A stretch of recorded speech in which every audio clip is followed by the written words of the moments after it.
मर्द इतना ताकतवर है तो यहाँ आकर मारो। वो आएगा, भूतिया साई की तरह आएगा, आत्मा निकालेगा। अबे उसे मारा किसने?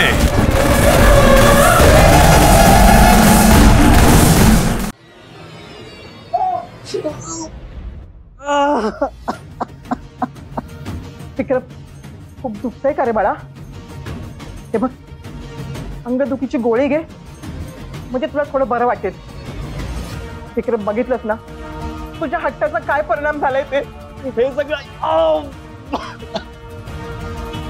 हे सगळं माझ्या हट्टामुळे नाही होतंय का आई? सई आपल्याची खोटं वागली ना म्हणून होतं हे सगळं. सईने असं नव्हतं करायला पाहिजे आई. म्हणजे अजूनही तुला सईचीच चूक वाटते ह्याच्यामध्ये? सईची कितीही चूक असू दे, त्याने मला काही फरक पडत नाही. कारण काही झालं ना तरी माझं सई बाबतीतलं प्रेम कधीच कमी होणार नाहीये आई. तू वेडा आहेस का रे? अरे सईचं तुझ्यावरती प्रेम नाहीये. सईचं लग्न झालंय, तिचं प्रेम तिच्या नवऱ्यावरती आहे फक्त. आणि सई खूप प्रामाणिक मुलगी आहे रे. ती तिच्या माणसांना कधीच दुःख देणार नाही आणि कधी धोकाही देणार नाही. तो का असा हट्ट धरून बसलाय? मान्य कर की सई तुझी कधीच होऊ शकत नाही.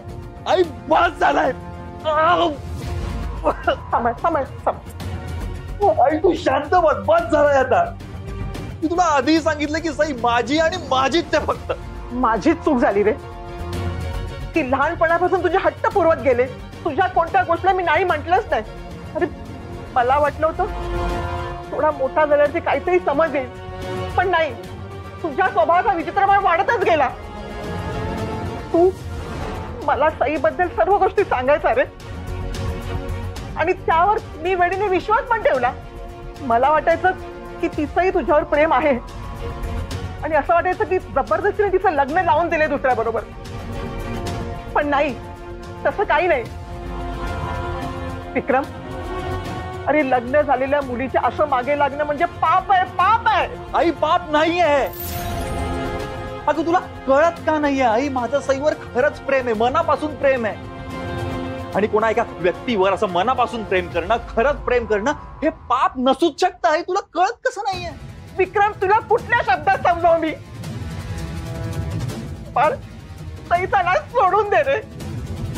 तिला आता तरी तिला सुखाने जगू दे. अगं आई, तिचं सुख आहे माझ्या सोबत